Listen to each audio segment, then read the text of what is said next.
I haven't done this in so long. Oh my god. What is up, you guys? My name is Steph, and I want to welcome you to my channel. If you love all things shopping, scary stories, vlogging, luxury, K-pop, then please make sure to hit that subscribe button down below for more upcoming videos.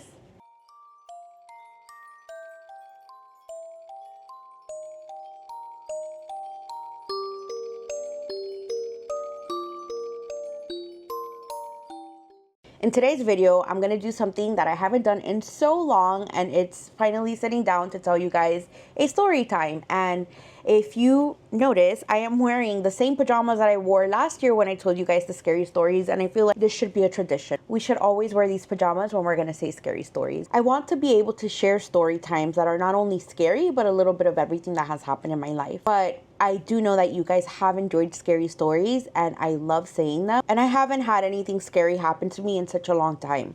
But the other night, I was actually laying down with my husband, and we were watching scary story times, and then I just started remembering so many things that I think trauma blocked from my mind, and I remembered this story, and I was like, oh, I need to film that for the channel. It's been a really rough month for my family and I will go more in depth about it in upcoming vlogs. The last vlog that I posted on my channel was something that I recorded a while back. I have to tell you the story about that. It's rather weird. That's it for now. We'll get into that in another vlog, but today I wanted to tell you guys a scary story, something that I remember when my husband and I were watching scary story time videos on the bed. I remembered this story that I had completely stored away for years. When I was little, when I was growing up, anytime that I would ever go to Honduras, I would always go to my dad's side of the family. I never really spent time with my mom's side of the family. I want to say, I think when I was like around 8, it was either 8 or 10. It was one of those two. It was the first summer that I was going to spend all summer in Honduras. And of course, I was very hesitant about this because it was a whole summer. I was really young, and it was the first time that I was going to spend time with my mom's side of the family for 2 months. So these are people that I've never even met, and now I was going to spend a whole summer with them, which was nerve-wracking. Honestly, a lot of my childhood memories are really based on this one summer. So even though I was hesitant, when I came back, I was so happy. I really got to live out Honduras the way that, I don't know, it's like Honduras is this one experience. Like even now, if you go to Honduras now, it's not what it used to be, but back then, back in the olden days, it was just such a fun experience when me and all my cousins were children, and I had so much family out there. And yeah, that summer is engraved in my memory forever, and it was great. It was wonderful. I got to meet all my family, and I loved spending time with them, and it was really, really such a life-changing moment. But this story in particular, so I was spending time with my grandma, which is my mom's mom, and my mom's eldest sister, which is my aunt. And so that summer, I was spending that summer with my grandma, my aunt, and then my aunt's daughter, which is my oldest cousin. So the three of them were really in charge of me that summer. And so we kind of got this routine down. They lived in, we call it una aldea, which is like a little neighborhood.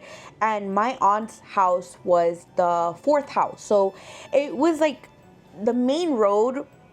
It was like the main road, and then you would turn into these little streets that would become neighborhood. So for this neighborhood, you would turn, and then my aunt's house, so you would turn, and then all the houses were here. My aunt's house was the fourth one, but on this side of the street, it was like, it looked like a reserve.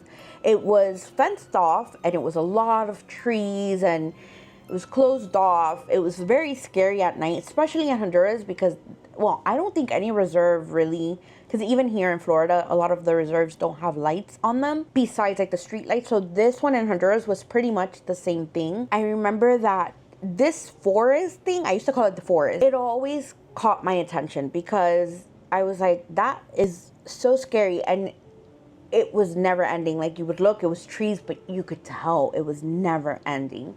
So I remember that every day that we would have dinner. So my aunt's house was like facing this way. So her entry was here, but if you kept walking, there was like a little open area here, and we would hang here. So she would have like these patio chairs and patio tables, and la pila, which is a fountain of water where you wash your dishes and do your laundry and you do everything there. So she had la pila like in that area. And we would have dinner there, and then after that we would wash dishes and we would just hang out and spend time with each other and talk with each other there. So this became like a routine for us. We would do this every night. We would have dinner, we would spend time, we would talk there. And I remember I used to have, like, that whole neighborhood, at the end of my aunt's street lived this one lady that I loved so much, and she had so many children in her house, some her own, some her nieces and nephews, and we were all super close. After dinner we would hang out, we would talk, and then I would go and wait for the kids. Like, I would sit in front of my aunt's house so they could see that I was outside, and then they would come over. And this night was no different. I was doing that. We had our talks or whatever.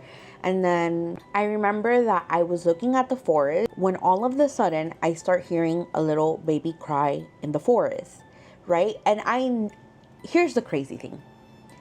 When I heard the baby cry, I stood up, I looked in the forest. All of my aunts and uncles and grandma and cousin all looked back at the forest too. So I know they heard it. But I remember that I looked back and I'm like, do you guys hear that? And so then my aunt's like, no, we don't hear anything. And I'm like, how can you, like, it's someone's crying in the forest. And so I start like walking, like, if I'm gonna make my way over there. My aunt's like, no, where are you going? Like, no, stay here. So I keep hearing this crying and crying and crying. It was the weirdest thing because initially when I heard it, I could hear, like, in one point of the forest. When I got up, like, if I was gonna walk over, I started hearing it further and further. That's when my aunt was like, where are you going? No, you're not going anywhere. You're crazy. There's nothing there. So I don't question it because at the time, I'm like, I wasn't even into scary stories like that when I was that little. So I was like, what is going on? Like, am I going crazy? Am I making this up? My aunt says she doesn't hear it. My cousin says she doesn't hear it. None of them can hear what I'm hearing. And I'm looking at the forest, and the whole time I hear how the cries get further and further and further away. And I'm concerned because I'm like, there's probably a little kid in there. They're probably doing something. And for years, I thought that they had kidnapped the kid and took him in there and they were doing something to him. And I couldn't believe that I just stood there and I was just hearing these cries. So then at night, when we went back inside the house, I told my cousin, I'm like, are you for real? You really didn't hear that? She was like, yeah, I did. And I don't know, like, I freaked out because I was like, oh my God, I'm not crazy. There's something about, like, being scared, right? And bringing something to someone's attention and be like, did you hear that? And they're like, no. Then you can kind of convince yourself and be like, oh, that it was in my mind. I'm making this up. But then when my cousin was like, yeah, I did. Dude, I felt like I became this big. Like, all of me, se me bajó la presión. I went, I don't know, like, I felt weak. Oh my God, I really did hear that. And not only that, but they also heard it. I know they heard it because it was so bizarre when I got up and started walking. Like, if I was going to walk towards the forest, the way they all turned to me and they were like, where are you going? Like, they all turned at the same time. And I'm like, okay. But it solidified that. It solidified that I actually did hear something. I'm freaking out because she has confirmed that I'm not crazy. Remember that I tried asking her more questions. The only thing my cousin told me, which will come to play later on, is that when they heard the cry, they could hear it like it was in the front of the forest. I was hearing it like it was at the end of the forest. I think I told her that, and she just stopped bringing it up altogether. She kind of made a face, and but she didn't give me more information. So summer comes and goes. I come back to Miami. A year passes. I forget this experience. We had moved into this apartment, and I had become really close to our neighbor. She was an older lady. I loved her so much. She, till this day, is still part of our life. And she's one of my mom's really, really good friends. But when I was younger, I always used to say she was my best friend because I was the one that became friends with her first. And I loved talking to her. And what I loved about her so much is not only did she feel like a grandma, but she was also someone that was really big into her faith. And I don't talk about this much, but I'm so big on my faith, and I love that about her. Her and I became best friends. Now her grandkids are like my godbrother, my godsister, but they were such a huge part of my life. So one day, I'm in the apartment. I must have been like, I don't know, I was like preteen maybe. And I look in the back of my window and I see that she's in the back parking lot of our apartment building. I was like, let me spend the afternoon with her. I had already done homework. So I left. I went to the back and I was sitting with her and we were talking. She was having an afternoon praying session. She wouldn't turn me away. She would actually sit and talk with me even while she was praying. And I just sat there with her. We were talking and then we started talking about scary stories. She tells me this one story and I remember at this point I had completely forgotten that I experienced that in Honduras, but she tells me this one story that makes the hair on my back stand up. She tells me that when she was younger, she lived next to a forest. And I'm like, coincidence? No, that's crazy. This sounds like deja vu. And one day, she hears a little boy crying in the forest. So she goes in. And she says that every time she would go in the forest, like if she would hear the crying here, she was walking, as she would get closer to it, it would pull away and start getting further and further. I think she saw that I went pale. I went completely pale. She's like, what's wrong?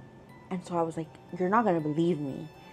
But when I was younger, something like that happened in Honduras to me. She's like, what happened? So I told her the story of the dinner and, you know, how in that forest thing, I heard a cry, but I heard it far, but how my family heard it close. And she says, oh, that's not good. And I'm like, why? Now that I'm older, I know this, but I didn't know this back then. And she told me, she was like, well, that's not good because they say that when something like that happens, she chalked it up to it being La Llorona. I till this day, I don't know. I heard crying. It sounded like a little kid crying. But honest to God, I wouldn't know if it was La Llorona, what it was. I really don't know. The thing about that is whenever you hear something like that, if you hear it far, that means that whatever it is really close to you.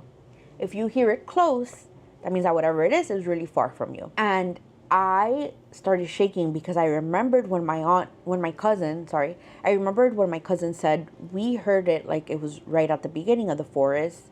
And I was like, no, it wasn't. It was at the end of the forest. So whatever it was, I really, really think that it tried luring me in.